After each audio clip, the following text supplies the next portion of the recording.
Hello bachcho, let's read the question. The question says that consider the equations 5 sin square x plus 3 sin x cos x minus 3 cos square x is equal to 2 and sin square x minus cos 2x is equal to 2 minus sin 2x.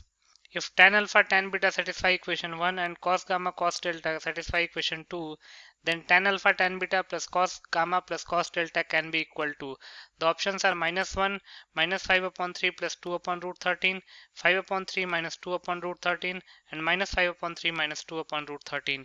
इस question में दो trigonometric equations दे रखे हैं. First equation को satisfy करने वाले tan alpha और tan beta हैं और सेकंड इक्वेशन को सेटिस्फाई करने वाले cos गामा और cos डेल्टा हैं. तो हमको tan alpha tan beta plus cos gamma plus cos delta की वैल्यू निकालनी है. बहुत ही सिंपल सा क्वेश्चन है. पहले हम की कॉन्सेप्ट लिख लेते हैं. की कॉन्सेप्ट, तो पहला की कॉन्सेप्ट है sine square theta plus cos square theta 1 के इक्वल होता है. दूसरा साइन 2 थीटा हो जाता है 2 साइन थीटा कॉस थीटा के equal. Then third cos 2 theta होता है cos square theta minus sine square theta के इक्वल. देन अगर quadratic equation x square plus b x plus c is equal to 0, then x की value होती है minus b plus minus under root b square minus 4ac upon 2a. ये quadratic को solve करने का formula होता है. पांचवा, in a right angled triangle sine theta होता है perpendicular upon hypotenuse, cos theta होता है base upon hypotenuse and tan theta होता है perpendicular upon base, where P stands for perpendicular, B stands for base and H stands for hypotenuse. तो इन 5 की concepts को ध्यान में रख के इस क्वेश्चन को सॉल्व कर लेते हैं. पहले जो इक्वेशन 1 दे रखा है, इक्वेशन 1 क्या है? 5 sin square x plus 3 sin x cos x minus 3 cos square x is equal to 2. तो राइट हैंड साइड में 2 इंटू 1 को हम sin square x plus cos square x लिख सकते हैं. तो ये जगह 5 sin square x plus 3 sin x cos x minus 3 cos square x is equal to 2 sin square x plus 2 cos square x. Basically हमने 2 को 2 इंटू 1 लिखा और 1 की जगह पे sin square x plus cos square x put कर दिया. 5 sin square x minus 2 sin square x हो जाएगा 3 sin square x plus 3 sin x cos x minus 3 cos square x minus 2 cos square x, ये हो जाएगा minus 5 cos square x is equal to 0. cos square x से पूरे equation को divide कर देंगे LHS और RHS दोनों को, तो हो जाएगा 3 tan square x plus 3 tan x minus 5 is equal to 0. तो ये क्वाड्रेटिक है tan x में, तो यहाँ से tan x की वैल्यू क्या आ जाएगी? Minus b that is minus 3 plus minus under root b square that is 9 minus 4 into 3 into 5 upon 2 into 3 that is 6. तो जब minus 3 plus minus root 69 upon 6, क्योंकि 4 इंटू 3 इंटू 5 60 होता है. यहाँ पे 4 इंटू 3 इंटू माइनस 5 होगा ना, तो इसलिए प्लस 60 हो जाएगा. 9 प्लस 60 69 हो जाएगा. तो यहाँ से tan x की दो वैल्यूज आ गई, minus 3 plus minus root 69 upon 6. अब क्वेश्चन में tan अल्फा और tan बीटा दो रूट्स दे रखे हैं, तो यहाँ से हम लिख सकते हैं ना tan अल्फा आ जाएगा माइनस 3 और tan बीटा क्या आएगा? tan beta will be minus 3 minus root 69 upon 6. ये फर्स्ट इक्वेशन से दो रूट्स आ गए. सिमिलरली अब सेकंड इक्वेशन को सॉल्व करते हैं.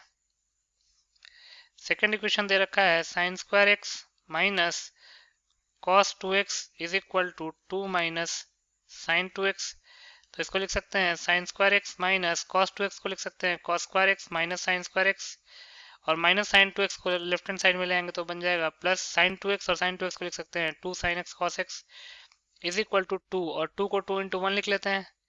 तो ये sine square x plus sine square x, ये हो जाएगा 2 sine square x minus cos square x plus 2 sine x cos is equal to 2 into sine square x plus 2 into cos square x.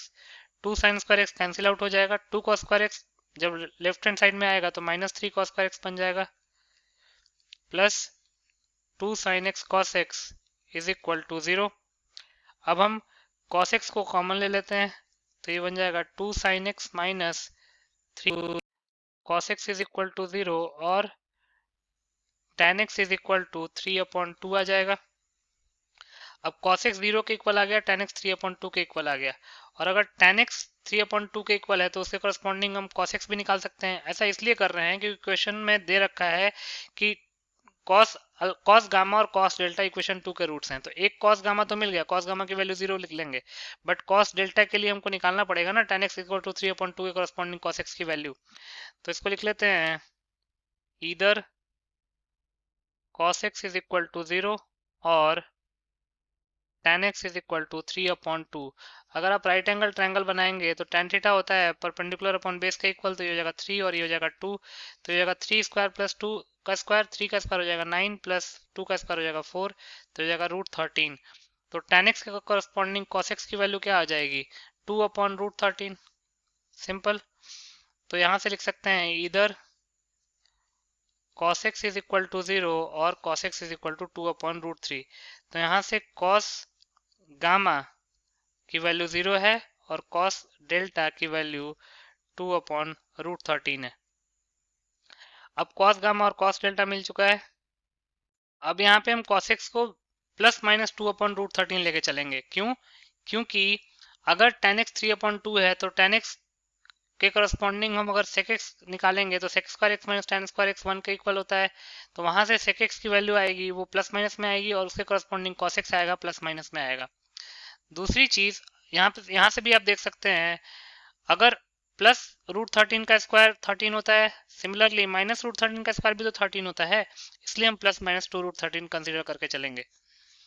तो cos delta आ गया plus minus 2/√13 और cos gamma आ गया 0 के equal. अब हमारे पास जो जो सॉल्यूशन आए हैं उसको लिख लेते हैं। वी हैव इक्वेशन 1 से सॉल्यूशन क्या आया है, tan alpha is equal to -3 plus √69/6 and tan beta is equal to -3 minus √69/6। Equation 2 से cos गामा आया है 0 और cos डेल्टा आया है प्लस माइनस 2/√13। इसको सिंप्लीफाई कर लेते हैं। तो क्वेश्चन में निकालना क्या है, क्वेश्चन में निकालना है देयरफॉर क्वेश्चन में दिया हुआ है tan alpha tan beta plus cos gamma plus cos delta की वैल्यू निकालनी है।